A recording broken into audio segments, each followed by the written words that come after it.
Welcome to the Forge, my wanton wildlings. I'm your creepsmith, and I hope you like my work. At the beginning of the 20th century, horror fiction was introduced to an author who was to be influential and controversial for a century on into today. Say what you will about the guy personally, no one did horror like Lovecraft. Tonight's Elder Eldritch Tale, Dagon, by HP Lovecraft.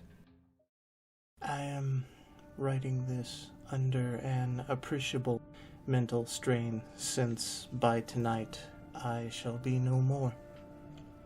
Penniless and at the end of my supply of the drug, which alone makes life endurable, I can bear the torture no longer, and shall cast myself from this garret window into the squalid street below. Do not think from my slavery to morphine that I am a weakling or a degenerate. When you have read these hastily scrawled pages, you may guess, though never fully realize, why it is that I must have forgetfulness, or death. It was in one of the most open and least frequented parts of the broad Pacific that the packet of which I was supercargo fell victim to the German sea raider. The Great War was then at its very beginning, and the ocean forces of the Hun had not completely sunk to their later degradation, so that our vessel was made a legitimate prize, whilst we of her crew were treated with all the fairness and consideration due to us as naval prisoners. So liberal, indeed, was the discipline of our captors that 5 days after we were taken I managed to escape alone in a small boat with water and provisions for a good length of time. When I finally found myself adrift and free, I had but little idea of my surroundings. Never a competent navigator, I could only guess, vaguely by the sun and stars, that I was somewhat south of the equator. Of the longitude I knew nothing, and no island or coastline was within sight.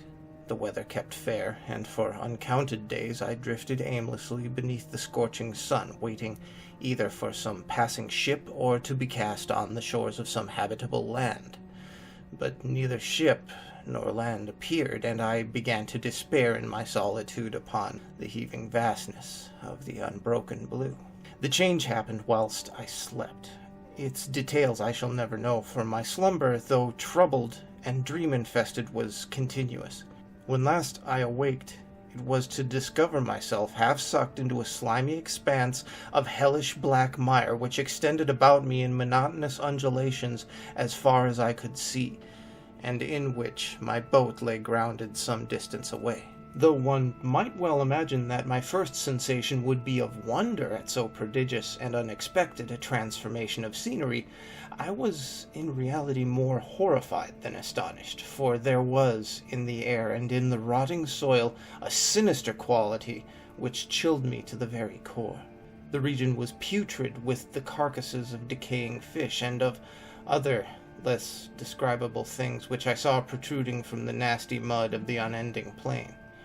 Perhaps I should not hope to convey in mere words the unutterable hideousness that can dwell in absolute silence and barren immensity. There was nothing within hearing and nothing in sight save a vast reach of black slime, yet the very completeness of the stillness and the homogeneity of the landscape oppressed me with a nauseating fear. The sun was blazing down from a sky which seemed to be almost black in its cloudless cruelty, as though reflecting the inky marsh beneath my feet. As I crawled into the stranded boat, I realized that only one theory could explain my position. Through some unprecedented volcanic upheaval, a portion of the ocean floor must have been thrown to the surface, exposing regions which for innumerable millions of years had lain hidden under unfathomable watery depths. So great was the extent of the new land which had risen beneath me that I could not detect the faintest noise of the surging ocean, strain my ears as I might, nor were there any sea-fowl to prey upon the dead things. For several hours I sat thinking or brooding in the boat, which lay upon its side and afforded a slight shade as the sun moved across the heavens. As the day progressed, The ground lost some of its stickiness and seemed likely to dry sufficiently for traveling purposes in a short time. That night I slept but little, and the next day I made for myself a pack containing food and water preparatory to an overland journey in search of the vanished sea and possible rescue. On the third morning I found the soil dry enough to walk upon with ease. The odor of the fish was maddening, but I had too much concerned with graver things to mind so slight an evil, and set out boldly for an unknown goal. All day I forged steadily westward, guided by a faraway hummock which rose higher than any other elevation in the rolling desert. That night I encamped, and on the following day still traveled toward the hummock, though that object seemed scarcely nearer than when I had first espied it. By the fourth evening I had attained the base of the mound, which turned out to be much higher than it had appeared from a distance, an intervening valley setting it out in sharper relief from the general surface. Too weary to ascend, I slept in the shadow of the hill. I know not why my dreams were so wild that night, but ere the waning and fantastically gibbous moon had risen far above the eastern plain, I was awake in cold perspiration, determined to sleep no more. Such visions as I had experienced were too much for me to endure again, and in the glow of the moon I saw how unwise I had been to travel by day. Without the glare of the parching sun, my journey would have cost me less energy. Indeed, I now felt quite able to perform the ascent which had deterred me at sunset. Picking up my pack, I started for the crest of the eminence. I have said that the unbroken monotony of the rolling plain was a source of vague horror to me, but I think my horror was greater when I gained the summit of the mound and looked down the other side into an immeasurable pit or canyon whose black recesses the moon had not yet soared high enough to illumine. I felt myself on the edge of the world, peering over the rim and into a fathomless chaos of eternal night. Through my terror ran curious reminiscences of Paradise Lost and of Satan's hideous climb through the unfashioned realms of darkness. As the moon climbed higher in the sky, I began to see that the slopes of the valley were not quite so perpendicular as I had imagined. Ledges and outcroppings of rock afforded fairly easy footholds for a descent, whilst after a drop of a few hundred feet the declivity became very gradual. Urged on by an impulse which I cannot definitely analyze, I scrambled with difficulty down the rocks and stood on the gentler slope beneath, gazing into the Stygian depths where no light had yet penetrated. All at once my attention was captured by a vast and singular object on the opposite slope, which rose steeply about 100 yards ahead of me, an object that gleamed whitely in the newly bestowed rays of the ascending moon. That it was merely a gigantic piece of stone I soon assured myself, but I was conscious of a distinct impression that its contour and position were not altogether the work of nature.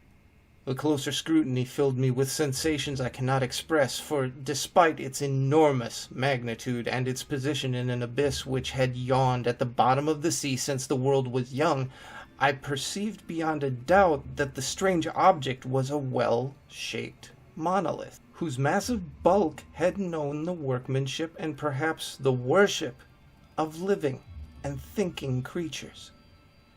Dazed and frightened, yet not without a certain thrill of the scientist's or archaeologist's delight, I examined my surroundings more closely. The moon, now near the zenith, shone weirdly and vividly above the towering steeps that hemmed in the chasm, and revealed the fact that a far-flung body of water flowed at the bottom, winding out of sight in both directions, and almost lapping my feet as I stood upon the slope.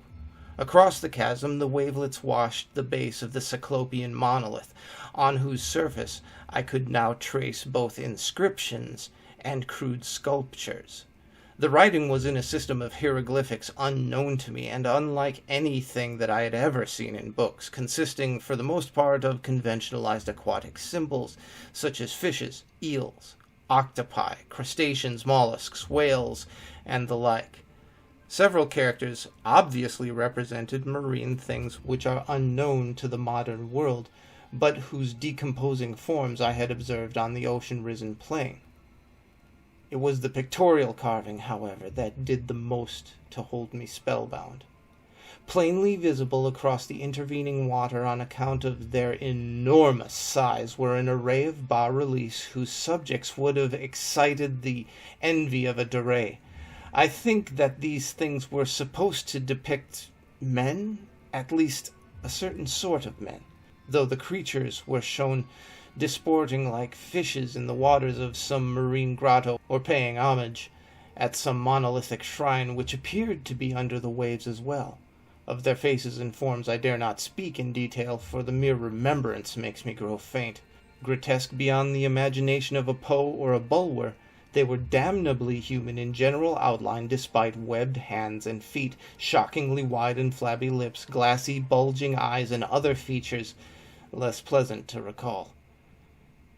Curiously enough, they seemed to have been chiseled badly out of proportion with their scenic background, for one of the creatures was shown in the act of killing a whale, represented as but little larger than himself.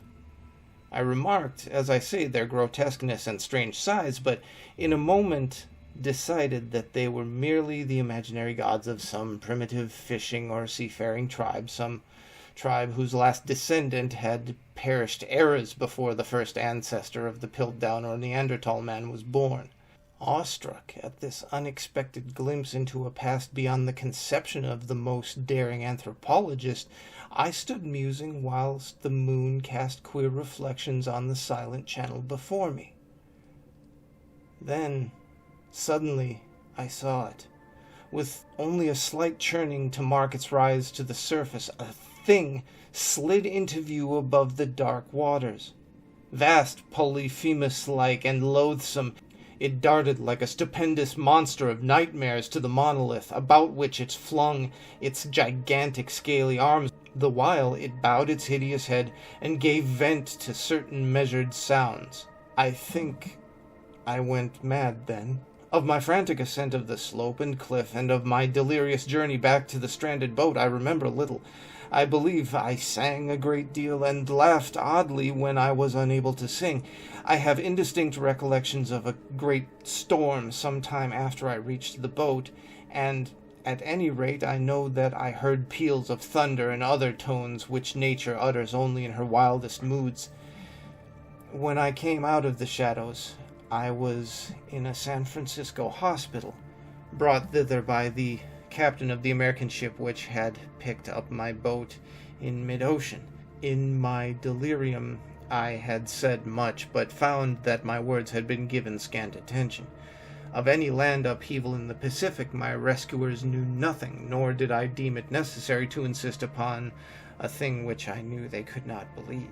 Once I sought out a celebrated ethnologist and amused him with peculiar questions regarding the ancient Philistine legend of Dagon, the fish god, but soon, perceiving that he was hopelessly conventional, I did not press my inquiries. It is at night, especially when the moon is gibbous and waning, that I see the thing. I tried morphine, but the drug has only given transient surcease and has drawn me into its clutches as a hopeless slave. So now I am to end it all, having written a full account for the information or contemptuous amusement of my fellow men. Often I ask myself if it could not all have been a mere freak of fever as I lay sun-stricken and raving in the open boat after my escape from the German man-o'-war. This I ask myself, but ever does there come before me a hideously vivid vision in reply. I cannot think of the deep sea without shuddering at the nameless things that may at this very moment be crawling floundering on its slimy bed, worshipping their ancient stone idols and carving their own detestable likenesses on the submarine obelisks of water-soaked granite. I dream of a day when they may rise above the billows to drag down in their reeking talons the remnants of puny, war-exhausted mankind, of a day when the land shall sink and the dark ocean floor shall ascend amidst their universal pandemonium. The end is near. I hear a noise at the door, as of some immense slippery body lumbering against it. It shall not find me. God, that hand. The window. The window! And that, kids, is the reason that I live in a landlocked state. Well, one of them. Stay scary, wildlings. Don't make the mistake of being complacent in what you think you know about the world, and make the most of your nights. At least, until the stars are right and the old ones rise.